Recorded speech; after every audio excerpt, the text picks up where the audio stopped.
RMC एक third rate web novel artist था जिसकी किसी भी कहानी से कुछ खास निकल नहीं पा रहा था। आखिर में उसने ज्यादा काम करते करते अपनी जान दे दी। अचानक वो खुद को नरक में पाता है जहां उसकी मुलाकात यमराज से होती है। इससे पहले कि आरएमसी कुछ बोल सके, यमराज उसे बताते हैं कि वो काफी लकी है क्योंकि वो एक यूनिक नंबर के साथ नरक में आया है। इसीलिए उसे एक इच्छा पूरी करने का मौका दिया जाता है, बस एक शर्त के साथ कि वो भगवान बनने की इच्छा नहीं कर सकता, जो कि साफ बात है। आरएमसी कुछ सोचता है और कहता है कि वो किसी नॉवल की दुनिया में पुनर्जन्म लेना चाहता है। यमराज उसकी बात मान लेते हैं और पूछते हैं कि वो कौन सी नॉवल चुनना चाहता है, अपनी लिखी हुई छोड़कर। आरएमसी बहुत सोचने के बाद एक अजीब नाम वाली नॉवल चुनता है, I became the delinquent underachiever of Hunter school. Yamraj उसे 2 और वरदान देते हैं। पहला, उसे उस कहानी के शुरू होने से 2 साल पहले भेजा जाएगा। दूसरा, उसे सेलिब्रिटीज जैसी हैंडसम शक्ल दी जाएगी ताकि वो लड़कियों को पटाने का सपना पूरा कर सके। फिर आरएमसी की आत्मा कंग शिन हुक नाम के व्यक्ति के शरीर में चली जाती है जो कहानी का सबसे बेकार किरदार था। उसने अपना एप्टीट्यूड टेस्ट फेल कर दिया था जिसके कारण उसे एक साधारण स्कूल में जाना पड़ा था। बाद में एक नया कानून आने के बाद उसका दोबारा टेस्ट हुआ और उसने हंटर के रूप में अवेकनिंग पाई। हमारा आरएमसी समझ जाता है कि उसका दूसरा जीवन शायद पहले से भी बुरा होने वाला है क्योंकि उसे कहानी के मुख्य किरदार का नहीं बल्कि एक साइड किरदार का शरीर मिला है। उसे कंगशिन हुक की यादें मिलने लगती हैं कि वो स्वॉर्ड्समैनशिप का टीचर है और मुख्य किरदार की क्लास के बगल वाली क्लास को पढ़ाता। मानसिक संघर्ष के बाद वो अपनी आंखें खोलता है और महसूस करता है कि हाँ, अब वो सच में कांगशिन हुक बन चुका है। तभी उसके फोन पर चेज गिल्ड के फाइनेंस टीम का कॉल आता है। वे उससे उसके कॉन्ट्रैक्ट टर्मिनेशन की पुष्टि मांगते हैं। कॉल खत्म होने के कुछ ही देर बाद उसके अकाउंट में 38 मिलियन वॉन क्रेडिट हो जाते हैं, जिससे उसकी कुल रकम बढ़कर 300 मिलियन वॉन हो जाती है। कांग ये देखकर दंग रह जाता है और बेकार किरदार होने का सारा दुख उसी पल गायब हो जाता है। वो बिस्तर से उछलकर खिड़की के पास जाता है और महसूस करता है कि अब वो सच में कंग शिन हुक बन चुका है। कांग की यादों से उसे मालूम होता है कि उसने जिंदगी में बहुत संघर्ष किया था, लेकिन अब जब उसके पास 300 मिलियन वॉन है, उसे लगता है कि उसने अपनी ड्रीम मनी पा ली है। पिछली जिंदगी में वो मुश्किल से जी पाता था और अब अचानक उसके पास सब कुछ है, पैसे, अच्छी स्किल्स, हैंडसम लुक्स और युवा शरीर। ये सब देखकर वो मुस्कुराता है और सोचता है, इस बार जिंदगी में अपने हिसाब से जीऊंगा। ऐसा लगता है कि अब वो बी रैंक हंटर बन चुका है, लेकिन वो कहानी के मुख्य पात्र ली जियोंग जितना अमीर या लोकप्रिय नहीं है। हालांकि कॉन्ग को इसकी कोई परवाह नहीं है क्योंकि वो बस सरल जीवन जीना चाहता है। एक चौंकाने वाले खुलासे में पता चलता है कि इस नॉवल में वास्तव में 2 मुख्य पात्र हैं। असली मुख्य पात्र किम डो ही है, लेकिन बाद में ली जियोंग को किम के शरीर में भेजा गया। ली जियोंग फिर कहानी की जानकारी का उपयोग करके उन पॉइंट्स और स्थानों पर पहुंचता है जो असली मुख्य पात्र के लिए उपयोगी होने वाले थे। इसके अलावा उसने अपनी दौलत का इस्तेमाल करके सभी तरह के इलिक्सर या दवाई और शक्तिवर्धक खरीदे क्योंकि उसके लिए ये आसानी से मिल जाते थे। इन सब के जरिए वो अंततः किम के टैलेंट लेवल तक पहुंचने में सफल हो गया। लेकिन हमारा एमसी का रास्ता बिल्कुल अलग है क्योंकि वो कॉन्ग के शरीर में गया। हमारा एमसी ये तय करता है कि उसे कहानी के दोनों मुख्य पात्रों से प्रतिस्पर्धा करने की जरूरत नहीं है क्योंकि वो शुरुआत में ही उनके मुकाबले कोई मैच नहीं है। वो केवल अच्छा जीवन जीना चाहता था और कॉन्ग के साथ अपनी स्थिति से संतुष्ट है। हालांकि भविष्य में एक दिन ऐसा आएगा जब दुनिया संकट में जाएगी। असली कहानी में किम और ली ने मिलकर दुनिया को बचाने के लिए आक्रांताओं से लड़ाई की थी। अब जबकि कॉन्ग कहानी का हिस्सा बन चुका है तो वो सोचता है कि अब क्या ये दोनों फिर से मानवता की आखिरी उम्मीद बन पाएंगे। तभी कॉन्ग को पहले हंटर स्कूल से एक टेक्स्ट आता है कि उसे तलवारबाजी का इंस्ट्रक्टर नियुक्त किया गया है। टेक्स्ट देखने के बाद कॉन्ग तय करता है कि वो बस असली कहानी का अनुसरण करेगा जब तक कि दुनिया पूरी तरह से अराजकता में नहीं फंस जाती। स्कूल में पहुंचने से पहले हमारा एमसी कॉन्ग के पिछले मालिक के बारे में जानकारी हासिल करता है। उसे पता चलता है कि कॉन्ग का सामाजिक जीवन भी पिछली जिंदगी जितना ही बेकार था। उसके पास सिर्फ 12 कॉन्टैक्ट्स थे और ऐसा लगता है कि उसने जानबूझकर दुनिया से दूरी बनाई थी। पिछली जिंदगी में हमारे एमसी को उन चीज़ों में कोई दिलचस्पी नहीं थी जो दूसरों के लिए जीवन को मज़ेदार बनाती हैं, जैसे कि शादी और बच्चे। वो हमेशा अकेला रहना पसंद करता था और कहता था कि वो वेब नॉवेल्स के साथ ही शादीशुदा है। वो खुद से निराश था क्योंकि वो एक third rated web novel artist था। लेकिन अब वर्तमान जीवन में उसका लक्ष्य है कि वो अपनी जिंदगी का पूरा आनंद ले सके। थोड़ी देर बाद वो स्कूल में रिपोर्ट करता है जहां उसे इंस्ट्रक्टर के रूप में नियुक्त किया गया है। वो ऑफिस में प्रवेश करता है और सबसे पहले व्यक्ति से उत्साहपूर्वक अपना परिचय देता है, लेकिन व्यक्ति उसे भूत देख जैसी नजर से घूरता है। कॉन्ग शर्मिंदगी से मरने वाला था जब व्यक्ति आखिरकार उठकर उसे अभिवादन करता है। वो खुद को पार्क योनुक के रूप में परिचित कराता है। पार्क उसे बताता है कि वे सीड बर्ड्स होंगे। कॉन्ग बड़ी मुस्कान के साथ कहता है कि वो पार्क के साथ काम करने के लिए उत्साहित है। लड़कियां ये सुनकर और भी शर्मिंदा हो गई, क्योंकि चेस गिल्ड एक प्रतिष्ठित गिल्ड है। वे लगातार उसकी तारीफ करती रहीं। तभी एक हरा बालों वाला लड़का जोंग हियन सिक वहां आया। उसने बताया कि वो दूसरे साल के छात्रों को भालाबाजी पढ़ाता है। उसने ये भी जोड़ा कि वो होरांग गिल्ड का सदस्य रहा है और छठे हंटर स्कूल का ग्रेजुएट है। जोंग ने कॉन्ग से पूछा कि वो किस हंटर स्कूल से है, क्योंकि वो बहुत लोकप्रिय लगता है। बड़ी मुस्कान के साथ कांग ने बताया कि उसने हंटर स्कूल से ग्रेजुएट नहीं किया। तुरंत ही उसने ये कहा। कमरे का माहौल बदल गया और एक लड़की ने उससे पूछा कि बिना हंटर स्कूल से ग्रेजुएट हुए वो हंटर कैसे बन पाया। उन्होंने सोचा कि शायद उसने विदेश में पढ़ाई की है, लेकिन कांग ने उन्हें बताया कि वो देसी कोरियाई है और याद दिलाया कि कुछ हंटर ऐसे भी हैं जिन्होंने हंटर स्कूल से ग्रेजुएट नहीं किया। इससे कमरे का मूड गिर गया और जोंग पलटा और कहने लगा कि कॉन्ग सिर्फ समय की बर्बादी है। लड़कियां उसके पीछे पीछे चलीं और बात करने लगीं कि वे उससे मिलने के लिए उत्साहित थीं, क्योंकि वो चेस गिल्ड से था। लेकिन अब उन्हें गुस्सा और घृणा हो रही है कि वो गैर हंटर स्कूल से आया है। इससे कॉन्ग के अंदर असहजता की भावना उठी और सिस्टम ने पिछले बॉडी के मालिक की और यादें लोड करनी शुरू कर दी। पता चला कि एक हंटर फैक्टर टेस्ट किट था और ये किसी की हंटर एबिलिटी जांचने का सबसे सटीक तरीका था, लेकिन काफी महंगा था। जहां कांग बड़ा हुआ, अनाथालय में निदेशक ने इस किट के पैसे गबन कर दिए थे, लेकिन अंततः उसे गिरफ्तार कर लिया गया। इसके बाद कांग का परीक्षण हुआ और पता चला कि उसमें हंटर बनने की सक्षम क्षमता है, लेकिन वो पहले ही नॉर्मल स्कूल से ग्रेजुएट हो चुका था, जिससे उसे हंटर स्कूल के छात्रों जैसी शिक्षा नहीं मिली।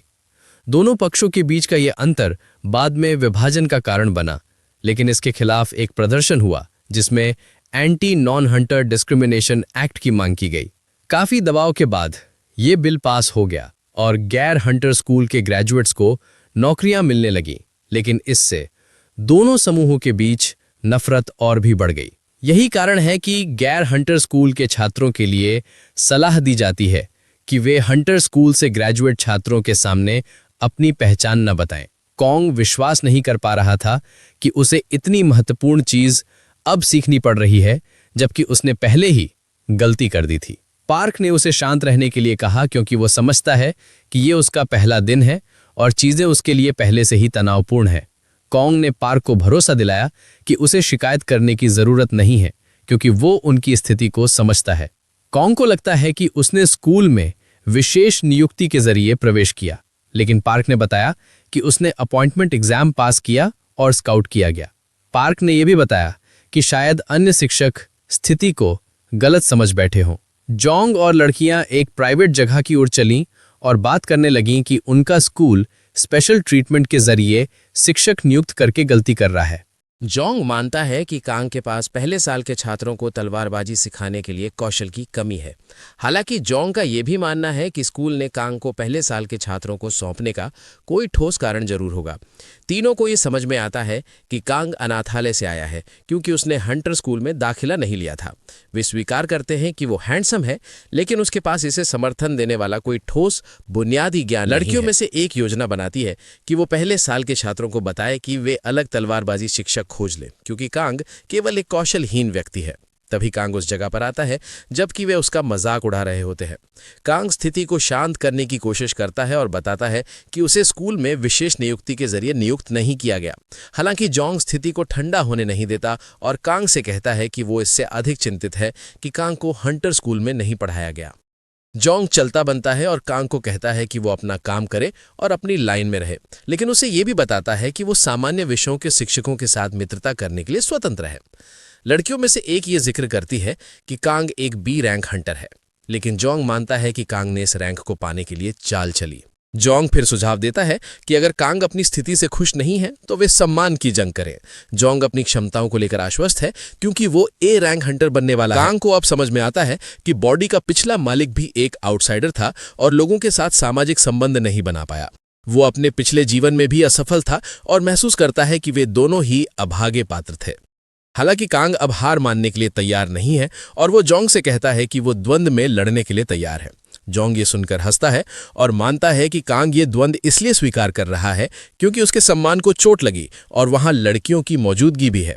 जोंग तय करता है कि वो कांग को सिर्फ एक मौका देगा पीछे हटने का, लेकिन कांग जिद करता है कि वो जोंग के साथ द्वंद्व लेने के लिए तैयार है। कांग कहता है कि वो साइड में खड़ा होकर सहन नहीं कर सकता कि जोंग उसके बारे में बकवास बोले सिर्फ इसलिए कि वो नियमित स्कूल गया था। कांग एक कदम आगे बढ़ता है और कहता है कि जोंग द्वंद्व को तभी स्वीकार कर सकता है जब वो खुद ए रैंक तक पहुंच जाए। जोंग हॉरर फिल्म के किसी चरित्र की तरह भयानक मुस्कान देता है और कांग को याद दिलाता है कि द्वंद्व के दौरान जो भी चोट लगेगी उसकी जिम्मेदारी वो खुद लेगा। कांग उसे चुप कराता है और कहता है कि वो साहसी है। वो सुझाव देता है कि द्वंद्व के लिए भाला प्रशिक्षण मैदान का इस्तेमाल किया जाए 1 सप्ताह बाद। कांग फिर 2 लड़कियों की ओर इशारा करता है, बताता है कि वे द्वंद्व की साक्षी होंगी। जोंग हैरान है कि कांग इतना आत्मविश्वासी क्यों है, लेकिन वो उसे सलाह देता है कि दूसरी नौकरी की तलाश शुरू कर दे क्योंकि वो अपनी वर्तमान काम को निश्चित रूप से खो देगा। उस दिन बाद में कांग अपने कक्ष की ओर बढ़ता है और छात्र उसकी हैंडसम उपस्थिति देखकर हैरान रह जाते हैं। कांग शुरू में चिंतित था कि वो छात्रों को कैसे पढ़ाएगा, लेकिन जैसे ही उसने तलवार उठाई, पिछली बॉडी के मालिक की यादें उसके दिमाग में बहने लगी। अब कांग अपने छात्रों को दिखाने में सफल हो जाता है कि तलवार के साथ कैसे मूव करना चाहिए। सुबह तक सब कुछ बहुत अच्छा चल रहा था, लेकिन दोपहर तक माहौल बदल गया क्योंकि स्कूल में उसके द्वंद्व की खबर फैल चुकी थी। कांग के छात्र अब उसे एक चलता फिरता मरा हुआ इंसान मानने लगे थे क्योंकि वो भाला प्रशिक्षक के खिलाफ लड़ने जा रहा था। कांग जानता था कि ये खबर उन्हीं लड़कियों ने फैलाई थी क्योंकि उन्हें पूरा भरोसा था कि जोंग इस द्वंद्व में जीत जाएगा। कांग के छात्र उससे पूछते हैं कि क्या वो ठीक रहेगा, तो वो उन्हें कहता है कि रुतबे से डरने की जरूरत नहीं, क्योंकि एक योद्धा को बस अटूट जज्बे की जरूरत होती है। वो अपने छात्रों के सामने बहुत आत्मविश्वास दिखाता है और उन्हें कहता है कि क्लास पर ध्यान दो क्योंकि सिर्फ 1 हफ्ते बाद उन्हें द्वंद्व का नतीजा पता चल जाएगा। कांग ने ऐसा इसलिए किया ताकि उसके छात्रों में हिम्मत और विश्वास पैदा हो सके। स्कूल खत्म होने के बाद कांग बस पकड़ के शहर के एक इलाके की ओर निकल पड़ता है। उसका इरादा है कि वो अपनी किस्मत बदल दे। ऐसा करने के लिए वो उस जगह जा रहा था जहां कहानी के नायक को वो चीज मिली थी जिसने उसकी शक्ति को बढ़ाया था। कांग एक गुफा में प्रवेश करता है, सोचते हुए कि उसे वो रहस्य खोजना होगा जिसने नायक को न सिर्फ हीरो बल्कि काफी ताकतवर भी बनाया। कुछ देर बाद उसे एक पोर्टल दिखाई देता है जहां आंतरिक साधना विधि छुपी हुई बताई गई थी। बिना झिझक कांग उस पोर्टल में प्रवेश कर जाता है और खुद को एक जमी हुई बर्फीली दुनिया में पाता है। ये देखकर वो अचंभित हो जाता है क्योंकि उसने कभी नहीं सोचा था कि ऐसा कोई स्थान मौजूद है। वो उस खूबसूरत नज़ारे में खो जाता है, लेकिन जल्द ही खुद को याद दिलाता है कि वो यहाँ घूमने नहीं बल्कि मजबूत बनने आया है। अचानक उसे अपने पीछे एक भारी उपस्थिति का एहसास होता है और उसके साथ ही एक तलवार का वार आता है। कांग आखिरी मल में बर्फीली जमीन पर गिरकर उस वार से बच जाता, नहीं तो वो 2 हिस्सों में कट जाता। वो अभी स्थिति को समझ ही रहा था कि उसे पीछे से एक आवाज सुनाई देती है। वो एक सफेद चोगा पहने बूढ़े व्यक्ति की आवाज थी। वो बूढ़ा व्यक्ति कांग की चपलता की प्रशंसा करता है और कहता है कि वो कोई साधारण आदमी नहीं है। इससे पहले कि कांग कुछ समझ पाए, एक तलवार उसकी गर्दन पर टिक जाती है और बूढ़ा व्यक्ति पूछता है कि वो किस संप्रदाय सेक्ट का है और बर्फीले मैदानों में क्यों आया है। कांग हैरान हो जाता है जब उसे पता चलता है कि वो बूढ़ा आदमी चीनी भाषा में बात कर रहा है, लेकिन किसी कारणवश वो उसे पूरी तरह समझ पा रहा है। उसे एहसास होता है कि जिस शरीर में वो आया है उसका पूर्व मालिक चीनी भाषा जानता था।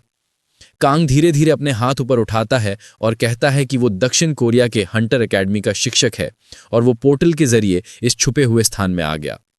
बूढ़ा व्यक्ति ये सुनकर भ्रमित हो जाता है और सोचता है कि कांग का दिमाग ठीक नहीं। कांग पोर्टल की ओर इशारा करता है, लेकिन किसी कारणवश बूढ़ा व्यक्ति पोर्टल को देख नहीं पाता। वो बूढ़ा व्यक्ति बताता है कि वो इस स्थान में बहुत समय से कैद है। उसने 30 साल के बाद गिनती छोड़ दी थी। कांग को लगता है कि बूढ़ा व्यक्ति बकवास कर रहा है, लेकिन फिर वो पूछता है कि क्या वो चोयू रायांग है। बूढ़ा व्यक्ति आश्चर्यचकित होकर इसकी पुष्टि करता है और पूछता है कि कांग को ये कैसे पता। तब पता चलता है कि कांग को ये इसलिए पता था क्योंकि चोयू रायांग वही व्यक्ति था जिसने वो साधना विधि छोड़ी थी जिससे कहानी का नायक अपनी ताकत हासिल करता है। लेकिन कांग तब हैरान रह जाता है जब वह उस बूढ़े व्यक्ति चो को देखता है। क्योंकि कहानी के नायक शियांग ने तो उसे कभी नहीं देखा था। कहानी के नायक को जब वह मार्शल आर्ट्स की किताब मिली थी, उसमें लिखा था कि चो यूरायंग पहले ही अमरता यानी इमॉर्टैलिटी प्राप्त कर चुका था, इसलिए शायद नायक उससे कभी मिला ही नहीं। कांग को याद आता है कि उसने यमराज से इच्छा की थी कि उसे कहानी शुरू होने से 2 साल पहले भेजा जाए। लगता है वह समय चो के अमर बनने से ठीक पहले का है। चूंकि कांग यह नहीं कह सकता था कि उसने यह सब एक किताब में पढ़ा है, वह बूढ़े व्यक्ति से कहता है कि उसने यह कहानी बहुत पहले किसी से सुनी थी। चो उत्सुक होकर कहता है, कहानी मुझे सुनाओ। कांग तुरंत कहानी को संक्षेप में बताता है। कहता है कि चो एक महान नायक था जिसने एक भयानक ड्रैगन को मार गिराया था। चो यह सुनकर खुश हो जाता है क्योंकि उसे लगता है कि किसी ने उसकी लड़ाई देखी थी। वहीं कांग अंदर ही अंदर राहत महसूस करता है क्योंकि वह बस उपन्यास की कहानी जोड़कर बोल रहा था। अचानक कांग सिर झुकाकर चो से कहता है, कृपया मुझे असली तलवारबाजी यानी रियल सोर्ड्समैनशिप सिखाइए। चो पहले तो हैरान हो जाता है कि यह लड़का अचानक सीखने की गुहार क्यों कर रहा है, लेकिन वह साफ मना कर देता है। वह कहता है, मैं तुम्हारी जान बख्श देता हूं, लेकिन तुरंत यहां से निकल जाओ। जैसे ही चो मुड़कर जाने लगता है, टांग हार नहीं मानता। वह कहता है, मेरा जल्द ही एक द्वंद्व होने वाला है एक भाला चलाने वाले योद्धा से। हर कोई तलवार को कमजोर समझता है और भाले की बहुमुखी प्रतिभा की तारीफ करता है। सच कहूं तो मैं उस आदमी को हरा नहीं सकता, इसलिए मैं यहां उत्तर जानने आया हूं। फिर वह कहता है, अगर आप मेरी मदद नहीं करेंगे तो मैं जाकर उस भाले वाले से माफी मांग लूंगा और मान लूंगा कि भाला तलवार से श्रेष्ठ यानी सुपीरियर है। यह सुनकर चो गुस्से से तिलमिला उठता है। वह तलवार के बारे में कोई बुरा शब्द नहीं सुन सकता था। गर्व से भरे चो ने अंत में तय किया कि वह कांग की थोड़ी मदद करेगा। कांग खुश हो जाता है क्योंकि उसकी चाल सफल हो गई थी।